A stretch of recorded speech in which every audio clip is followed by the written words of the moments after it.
Doniar's budget has been increased beyond 5,000 crore and total devolution will be 78,500 crores to the northeastern state. Now let me come back to Assam. I have put a macro picture of northeast that how much extra cash will be available to the northeastern state. Apart from PM Kisan, PM Abbas, this is one part which are program based. But this 78,500 crore will be something like untied, which can be spent by the state government according to their own will. Now, in case of Assam, আপোনালোকে জানে যে ট্যাক্সৰ ডিভলিউশনটো fix কৰে central finance commission. Central finance কমিশনে বা 15 finance কমিশনে আমাক তেওঁলোকে কৈছিলে যে এই বছৰটোত আমি 2,222,916 কোটি টকা পাব লাগে। It is out of all 78,500 crore. I put any figure. Now let me put the figure of Assam. Now 22,000 কোটি টকা কোৱাৰ পৰিৱৰ্তে যোৱাবাৰ বাজেটত still Union FM has given us 25,544 crore, যিটো এইবাৰ আমি পাম। কিন্তু this time straight from 2,540 crore, she budgeted this year 31,950 crore. So Assam government will be instantly benefited by 6,406 crore, which is untied. Tane amak 25,000 কোটি টকা যোৱাবাৰ ডিভলিউশনত আছিল, which is anyway which was bigger than the finance commission grant. তাৰ পৰা বঢ়াই আমাক 25,000 কোটি টকা যোৱাবাৰ ডিভলিউশনত আছিল, which is anyway which was bigger than the finance commission grant.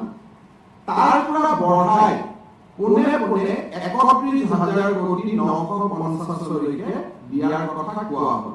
তাৰমানে প্ৰতি মাহত যদি আপোনালোকে হিসাব কৰে 6,406 divided by 12, so প্ৰত্যেক মাহত I will get something around 550 crore additionally.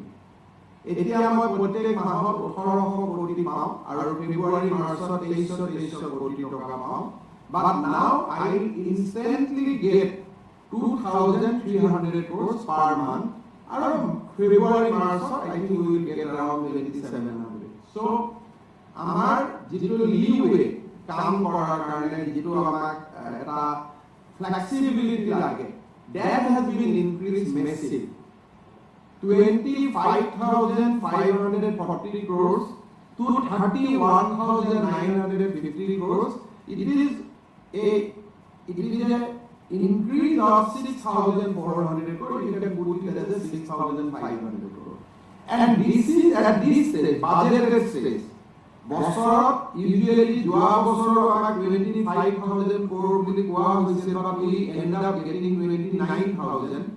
এইবাৰ 31,000 crore বুলি কোৱা হৈছে, so I am sure that we will get something around 35,000 crore. So beyond finance commission, this is a big deal for Assam. Overall, Northeast has gained, Assam has gained almost 45% out of it, because ours is 31,000 out of 78,000, 31,000 will be roughly 40,000, 40% of the ED. So Northeast has got 78,500 crore.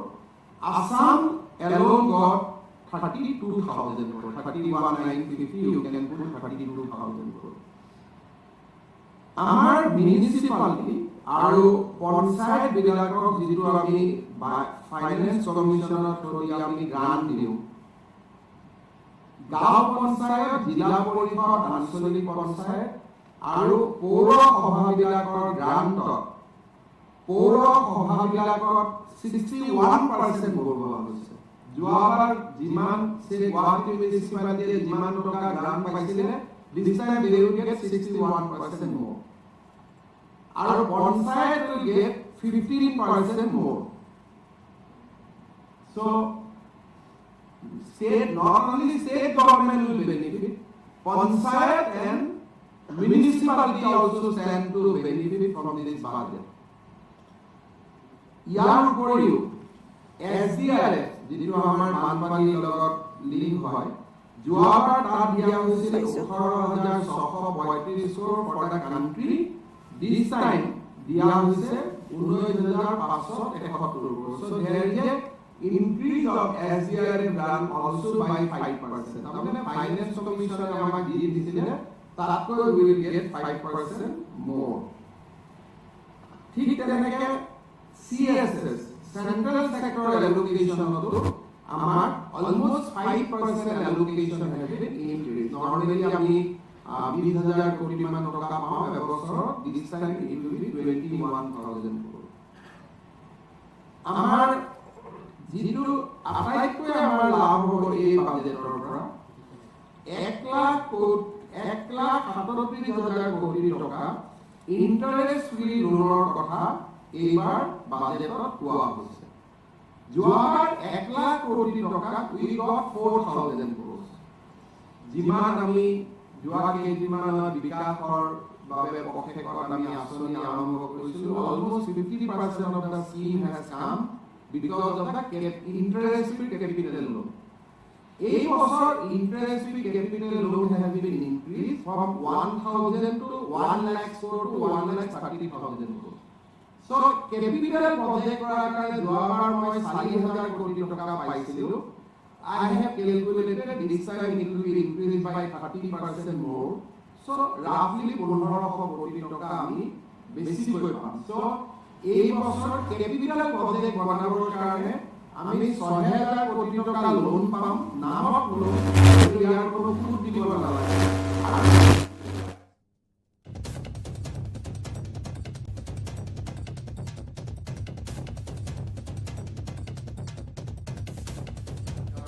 Guwahati, Silchar, Dibrugarh এই সিটিত পৰে 50 new airport 50টা নতুন tourism destination এই গোটেইবিলাকে মিলি the net result will be state government will have lot of fun out of this budget.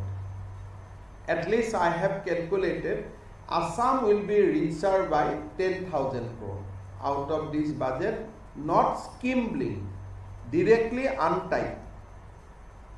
Schematic to aru ahibo border districtor kotha koa hoise railway infrastructure kotha koa hoise schematic fundor upori directly state like Assam will be richer. State government, not state is a different proposition, state government is a different proposition. Rajya sarkare ei budgetor pora 10,000 koti toka directly ami বেছিকৈ পোৱা আৰম্ভ কৰিম in compare to last budget. এই বাজেটখন দুখীয়া দৰিদ্ৰ মানুহৰ কাৰণে য'ত প্ৰধানমন্ত্ৰী আৱাস যোজনাৰ কথা কোৱা হৈছে জল জীৱন মিছনৰ কথা কোৱা হৈছে PM কিষাণৰ কথা কোৱা হৈছে কিন্তু পাৰ্চনেল ইনকাম টেক্সৰ যিটো ৰিভিজন কৰিলে যে 7 লাখ টকালৈকে আমি ইনকাম টেক্স দিব নালাগে virtually all grade 4 employee and grade 3 employee will be out of tax net. যে চতুৰ্থ শ্ৰেণী বা তৃতীয় বৰ্গৰ চাকৰিয়ালে almost tax দিব নলগা হ'ব. They will be out of the personal income tax regime because total exemption will be 7 lakhs. এটা 7 lakhs যদি হয় 60,000 টকা মাহত দৰমহা পোৱালৈকে মই জাষ্ট এটা if I put a thumb rule 60,000 টকালৈকে মাহত দৰমহা পোৱা মানুহে ইনকাম টেক্স দিব নালাগে. মই ভাবো যে নিম্ন মধ্যবিত্ত সমাজখনৰ কাৰণে ইয়াতকৈ ডাঙৰ সকাহ একোৱে হ'ব নোৱাৰে. চাৰ্টাৰ্ড একাউণ্টেণ্টৰ তাত যোৱা নটিচ আহা নটিচ পেলোৱা মই জাষ্ট এটা ৰাফ কেলকুলেশ্যন কৰিছোঁ. আমাৰ কেলকুলেশ্যনতকৈ CA সকলৰ কেলকুলেশ্যন অলপ বেলেগ কিন্তু 5 লাখৰ জেগা 7 লাখ কৰি দিয়াৰ লগে লগে নিম্ন মধ্যবিত্ত সমাজখনে টেক্স নেটৱৰ্কৰ বা টেক্স নেটৰ বাহিৰলৈকে ওলাই যাব. ৰাজ্য চৰকাৰলৈ সকাহ ৰাজ্যৰ উন্নয়নৰ প্ৰেৰণা दरिद्र कल्याण, निम्न मध्यवित्त कल्याण। अभी तक प्रधानमंत्री जी दरिद्र कल्याण में जोर दे रहा था। अभी दरिद्र कल्याण का जो डेफिनेशन है इसको एक्सपांड करते हुए लोअर मिडिल क्लास लोगों को भी इसमें ले आया गया है। The definition of दरिद्र कल्याण has been increased, expanded. সময় এক হাত দুর্বার গতিৰে পাৰ হৈ যায় সময়। জাগা নোহোৱাব, জাগা বনাব লাগিব। আৰু কিছুমানক কোৰ্টত কিছুমানৰ যিবিলাক 14ৰ ওপৰত যিখিনি মানে বিয়া কৰাইছে তেওঁলোকৰ পানিশমেণ্টটো বেলেগ, 14ৰ তলৰখিনি বেলেগ। গতিকে কোৰ্টে কিছুমানক বিভিন্ন কাৰণত এৰিও দিব লাগিব, ধৰিব লাগিব। But government will be very very strict. আৰু আমাৰ মেইনলি টাৰ্গেট থাকিব যিসকল মোল্লা বা জোনাব বা কাজী বা পূজাৰী যিসকলে এই মেৰেজটোত এনকাৰেজ কৰে তেওঁলোকৰ দুখন ৰেজিষ্টাৰ থাকে, এখন অৰিজিনেল আৰু এখন চৰকাৰক দেখাব, এখন পাব্লিকক দেখাবৰ কাৰণে। চ' উই হেভ ইনকুৱাৰ্ড ইন ডিটেইল আৰু আমি গোটেই মডাছ অপাৰেণ্ডিটো আমি ধৰাত পেলাইছোঁ। চ' কালিৰ পৰা দিছ will B A continuous process. আৰু যেতিয়ালৈকে চাইল্ড মেৰেজ অসমত থাকিব তেতিয়ালৈকে এইটো চলি গৈ থাকিব। পৰিয়ালৰ মানুহেতো বিয়া নাপাতে, যোনে বিয়া পাতে চিধা চিধি তাক সোমাই দিম আৰু বেলেগৰ লগত গৈ কি লাভ। নাই নাই, আমচুৱে আটাইতকৈ বেছি চাইল্ড মেৰেজৰ এগেইনষ্টত লাগি আছিল আজি ইমান দিন। মোৰ লগত আমচুৰটো গোটৰ অসুবিধা নাই, কিন্তু ইমান দিন মই দেখিছোঁ যে অসমৰ প্ৰায়বিলাক মুছলমান সম্প্ৰদায়ৰ MLA এই একশ্যনটোক ছাপোৰ্ট কৰিছে। আৰু মোৰ লগত কাগজ আছে, বৰপেটাৰ দৰে জিলাত বহু দিনৰ পৰা আমচুৱে চাইল্ড মেৰেজৰ এগেইনষ্টত কাম কৰি আছিলে। যদি তেওঁলোকৰ মনটো চাফ আছিলে তেওঁলোকে গভৰ্ণমেণ্টক সমৰ্থন কৰিব, আৰু যদি দেখাবৰ কাৰণে বিবৃতি দি আছিল তেতিয়া কথাটো বেলেগ। আৰু কেতিয়াবাতো বিবৃতি দেখাবৰ কাৰণেও দি থাকে নহয়, সেইটো এটা বেলেগ হ'ব। কিন্তু যদি মনৰ পৰা কৈছিলে তেতিয়াহ'লে কালিৰ পৰাতো তেওঁলোকে চবে পুলিচক গামোচা পিন্ধাব লাগে।